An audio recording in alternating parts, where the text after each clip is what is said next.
Selamat sore, salam sejahtera untuk kita semua. Sesi terakhir untuk hari ini, sidang pengucapan putusan. Ada 10 perkara dan para pihak semuanya hadir menurut catatan dari Pak Panitera. Kita mulai dengan pengucapan putusan untuk perkara nomor 129.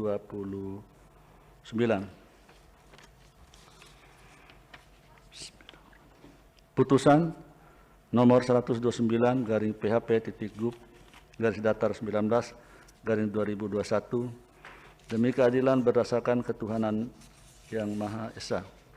Mahkamah Konstitusi Republik Indonesia yang mengadili pada tingkat pertama dan terakhir menjatuhkan putusan dalam perkara perselisihan hasil pemilihan gubernur dan wakil gubernur Provinsi Sumatera Barat tahun 2020 yang diajukan oleh 1. Insinyur H. Mulyadi, 2.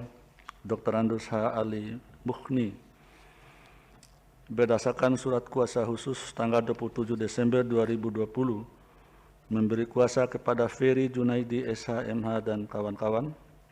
Selanjutnya disebut sebagai pemohon terhadap Komisi Pemilihan Umum Provinsi Sumatera Barat berdasarkan surat kuasa khusus nomor 44 dan seterusnya memberi kuasa kepada Sudi Prayitno SH LLM dan kawan-kawan. Selanjutnya disebut sebagai termohon. Berkenaan dengan permohonan di atas, berikut ini: 1. H. Mahyeldi SP, 2. Insinyur Audi Joinaldi SPT MMIPM ASEAN Inc. Berdasarkan surat kuasa khusus tanggal 19 Januari 2021 memberi kuasa kepada Zainuddin Paru SH dan kawan-kawan. Selanjutnya disebut sebagai pihak terkait. Membaca permohonan pemohon, mendengar keterangan pemohon, membaca dan mendengar jawaban termohon, membaca dan mendengar keterangan pihak terkait, membaca dan mendengar keterangan Badan Pengawas Pemilihan Umum Provinsi Sumatera Barat, memeriksa bukti-bukti pemohon, termohon, pihak terkait, dan Bawaslu Provinsi Sumatera Barat. Duduk perkara dan seterusnya dianggap dibacakan. Pertimbangan hukum menimbang bahwa sebelum mempertimbangkan lebih jauh permohonan pemohon, Mahkamah memandang perlu untuk menegaskan kembali beberapa hal penting berkenaan dengan penyelesaian perselisihan hasil pemilihan gubernur, bupati, dan wali kota di Mahkamah Konstitusi sebagai berikut. Angka 1, angka 2 dianggap dibacakan. Bahwa berdasarkan pertimbangan angka 1 dan angka 2, maka terkait dengan kewenangan Mahkamah maupun syarat pengajuan permohonan sebagaimana ditentukan dalam pasal 158 Undang-Undang 10 2016, Mahkamah menyatakan tetap dengan pendiriannya. Hal ini semata-mata dilakukan dengan alasan pide putusan MK huruf A, B, dan lain seterusnya. 4. Bahwa namun demikian, sehubungan dengan ketentuan pasal 158 Undang-Undang 10 2016, berdasarkan putusan MK nomor 14 dan seterusnya, putusan MK 42 dan seterusnya, putusan MK 50 2017 dan putusan MK nomor 52 2017, Mahkamah dapat menunda keberlakuan ketentuan pasal 158 Undang-Undang 10 2016 sepanjang memenuhi kondisi sebagaimana pertimbangan Mahkamah dalam putusan-putusan tersebut.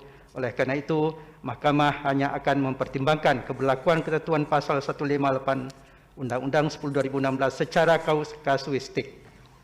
Kewenangan Mahkamah dalam eksepsi terhadap eksepsi tersebut setelah Mahkamah mencermati objek permohonan dan petitum permohonan, ternyata yang dimohonkan oleh pemohon adalah permohonan pembatalan terhadap keputusan KPU Provinsi Sumatera Barat nomor 113 dan seterusnya.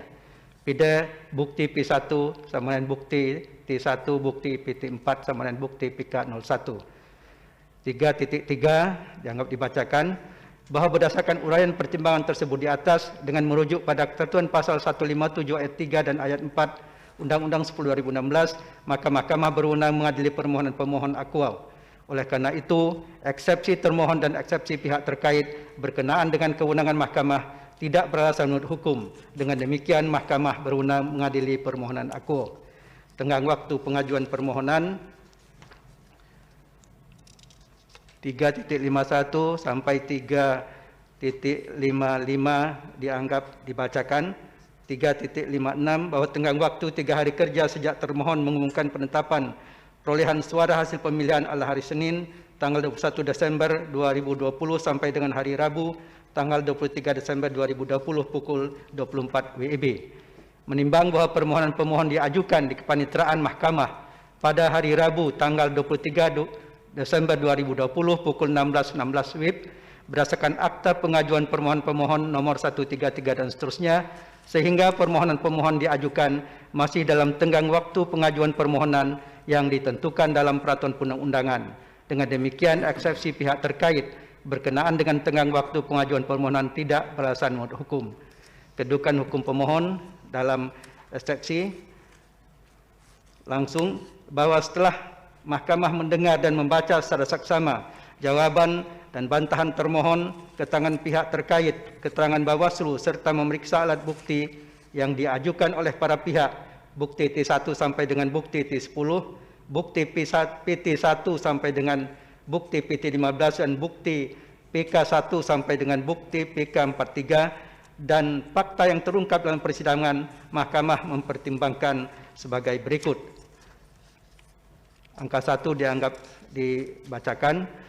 Angka 2, bahwa tidak terdapat bukti yang dapat meyakinkan mahkamah dalam kaitannya dengan perolehan suara hasil pemilihan gubernur dan wakil gubernur dengan persoalan permohonan tersebut. Lagi pula, sebagaimana terungkap dalam persidangan, saksi-saksi pemohon di tingkat kabupaten kota menandatangani rekapitulasi hasil penghitungan suara di tingkat kabupaten kota Provinsi Sumatera Barat, pide bukti T8.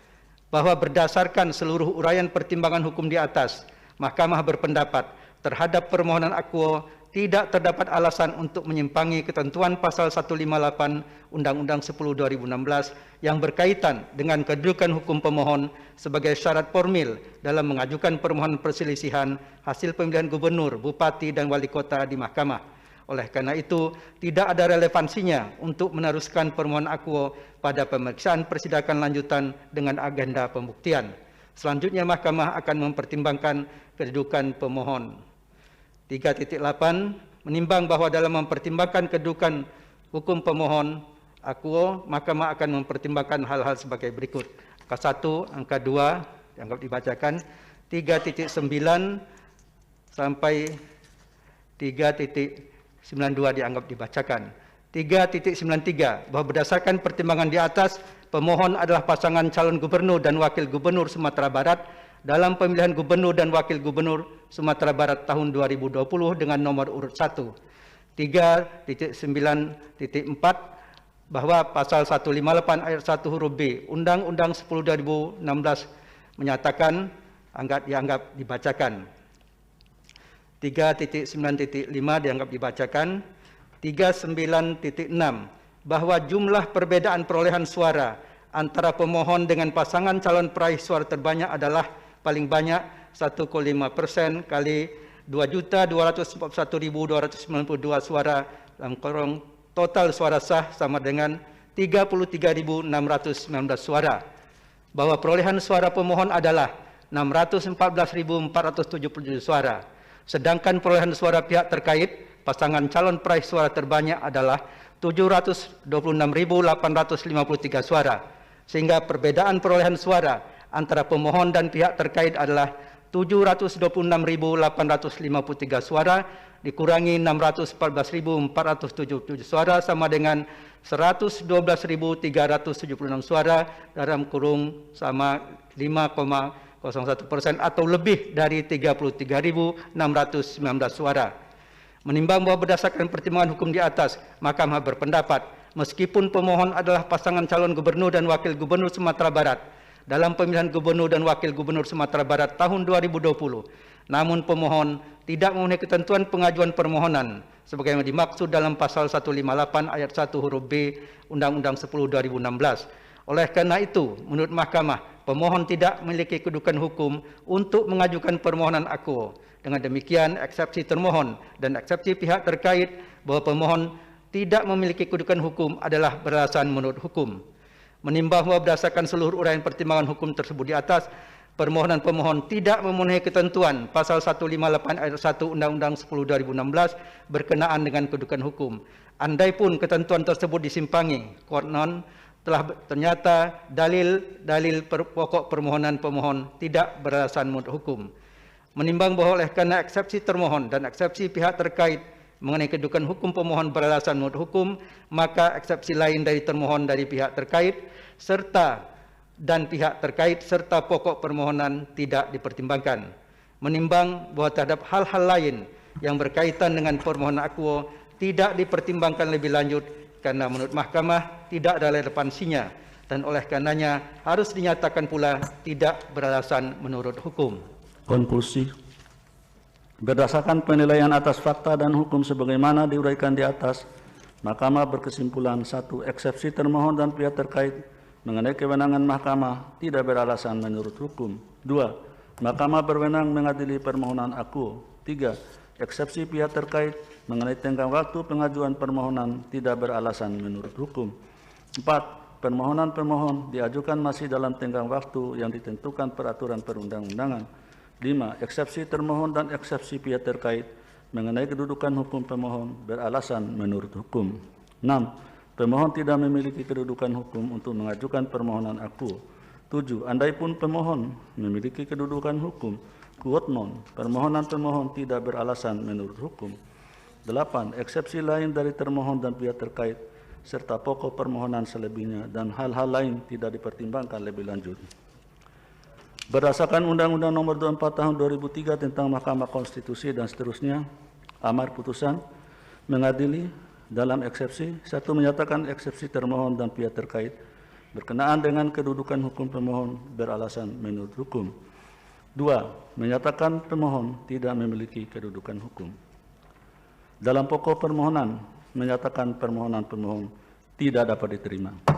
Demikian diputus dalam rapat permusyawaratan hakim oleh 9 hakim konstitusi, yaitu Anwar Usman selaku ketua merangkap anggota, Aswanto, Wahiduddin Adams, Eni Nurbaningsih, Suhartoyo, Daniel Yusmik P. Foe, Arif Hidayat, Saldi Isra, dan Manahan MP Sitompul, masing-masing sebagai anggota pada hari Rabu tanggal 10 bulan Februari tahun 2021 dan diucapkan dalam sidang pleno Mahkamah Konstitusi terbuka untuk umum pada hari Selasa tanggal 16 bulan Februari tahun 2021 selesai diucapkan pada pukul 16.33 WIB oleh 9 hakim konstitusi tersebut di atas dengan dibantu oleh Sukri Asy'ari sebagai panitera pengganti dan dihadiri oleh pemohon atau kuasa hukumnya, termohon atau kuasa hukumnya dan pihak terkait atau kuasa hukumnya dan Bawaslu Provinsi Sumatera Barat atau yang mewakili.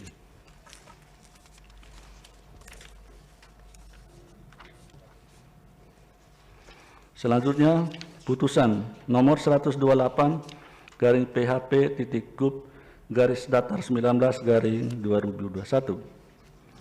Demi keadilan berdasarkan ketuhanan yang Maha Esa, Mahkamah Konstitusi Republik Indonesia yang mengadili pada tingkat pertama dan terakhir menjatuhkan putusan dalam perkara perselisihan hasil pemilihan gubernur dan wakil gubernur Provinsi Sumatera Barat tahun 2020 yang diajukan oleh 1. Dr. Andus H. Nasrul Abid, 2. Dr. Insinyur H. Indra Catri MT.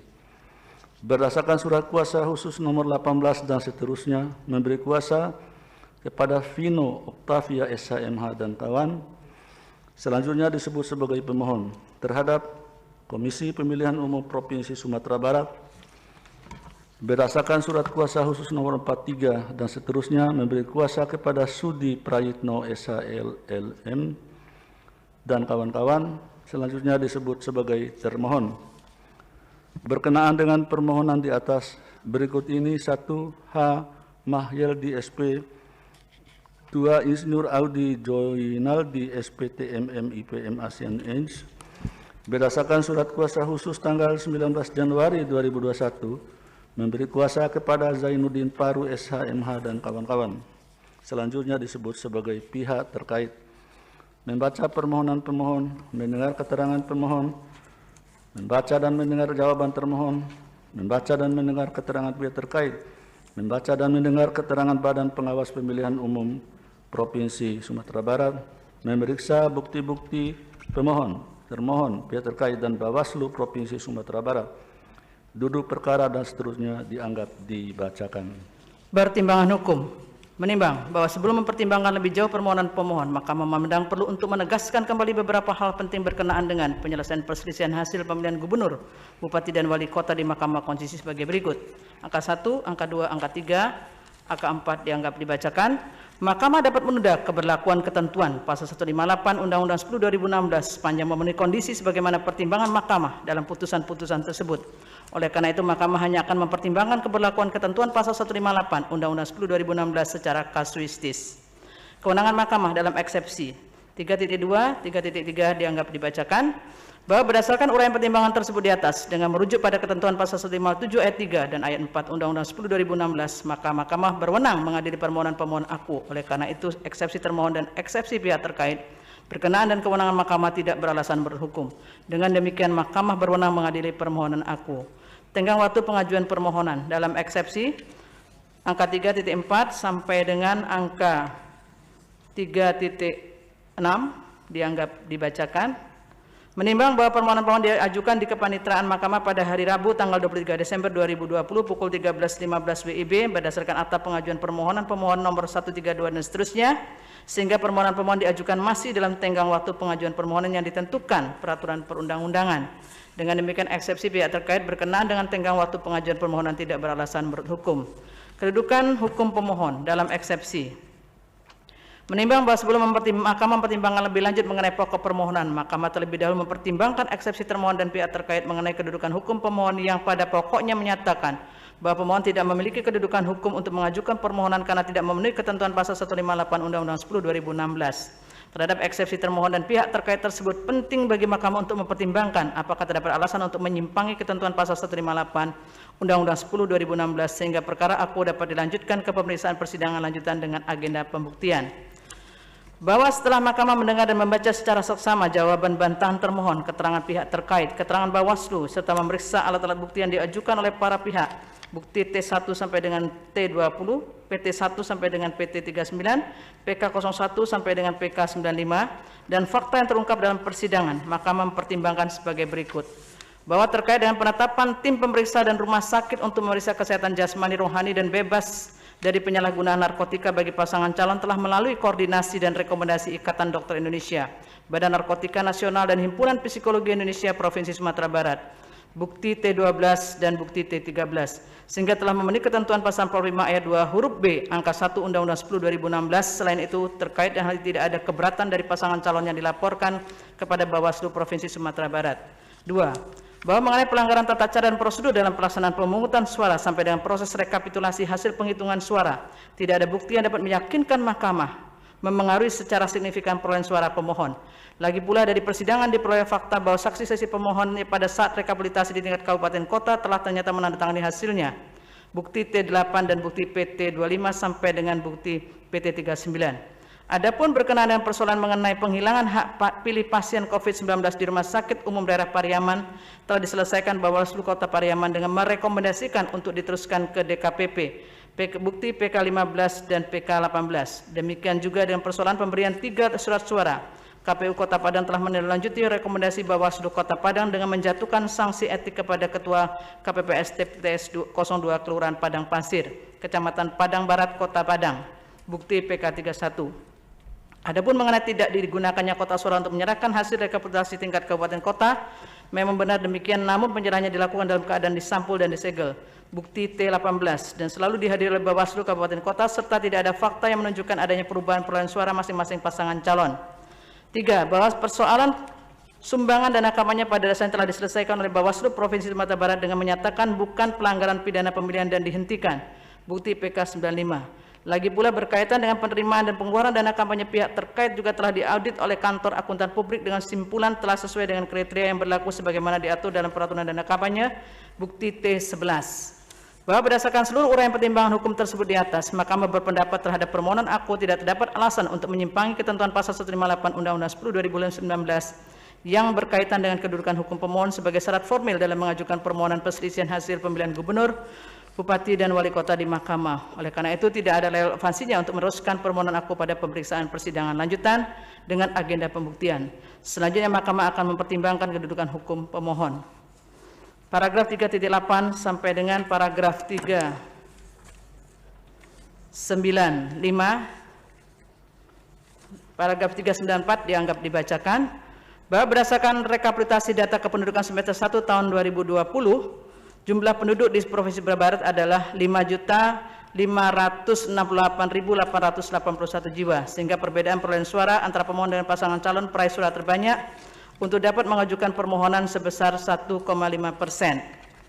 Bahwa jumlah perbedaan perolehan suara antara pemohon dengan pasangan calon peraih suara terbanyak adalah paling banyak 33.619 suara. Bahwa perolehan suara pemohon adalah 679.069 suara, sedangkan perolehan suara pihak terkait adalah 726.853 suara, sehingga perbedaan perolehan suara antara pemohon dan pihak terkait 47.783 suara atau 2,13%, atau lebih dari 33.619 suara. Menimbang bahwa berdasarkan pertimbangan hukum di atas, Mahkamah berpendapat meskipun pemohon adalah pasangan calon gubernur dan wakil gubernur Sumatera Barat dalam pemilihan gubernur dan wakil gubernur Sumatera Barat tahun 2020, namun pemohon tidak memenuhi ketentuan pengajuan permohonan sebagaimana dimaksud dalam pasal 158 ayat 1 huruf B Undang-Undang 10 2016. Oleh karena itu, menurut Mahkamah, pemohon tidak memiliki kedudukan hukum untuk mengajukan permohonan aku. Dengan demikian, eksepsi termohon dan eksepsi pihak terkait bahwa pemohon tidak memiliki kedudukan hukum adalah beralasan berhukum. Menimbang bahwa berdasarkan seluruh uraian pertimbangan hukum di atas, permohonan pemohon tidak memenuhi ketentuan pasal 158 ayat 1 Undang-Undang 10 2016 berkenaan dengan kedudukan hukum. Andaipun ketentuan tersebut disimpangi kuat non, telah ternyata dalil pokok permohonan pemohon tidak beralasan berhukum. Menimbang bahwa oleh karena eksepsi termohon dan eksepsi pihak terkait mengenai kedudukan hukum pemohon beralasan berhukum, maka eksepsi lain dari termohon dan pihak terkait serta pokok permohonan tidak dipertimbangkan. Menimbang bahwa terhadap hal lain berkaitan dengan permohonan aku tidak dipertimbangkan lebih lanjut karena menurut Mahkamah tidak ada relevansinya dan oleh karenanya harus dinyatakan pula tidak beralasan berhukum. Konklusi. Berdasarkan penilaian atas fakta dan hukum sebagaimana diuraikan di atas, Mahkamah berkesimpulan: 1. Eksepsi termohon dan pihak terkait mengenai kewenangan Mahkamah tidak beralasan menurut hukum. 2. Mahkamah berwenang mengadili permohonan aku. 3. Eksepsi pihak terkait mengenai tenggang waktu pengajuan permohonan tidak beralasan menurut hukum. 4. Permohonan pemohon diajukan masih dalam tenggang waktu yang ditentukan peraturan perundang-undangan. 5. Eksepsi termohon dan eksepsi pihak terkait mengenai kedudukan hukum pemohon beralasan menurut hukum. 6. Pemohon tidak memiliki kedudukan hukum untuk mengajukan permohonan aku. 7. Andaipun pemohon memiliki kedudukan hukum, quote non, permohonan pemohon tidak beralasan menurut hukum. 8. Eksepsi lain dari termohon dan pihak terkait serta pokok permohonan tidak dipertimbangkan lebih lanjut.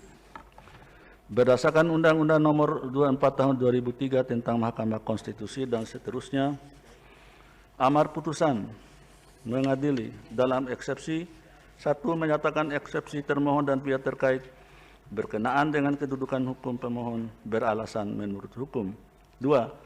Menyatakan pemohon tidak memiliki kedudukan hukum. Dalam pokok permohonan menyatakan permohonan pemohon tidak dapat diterima.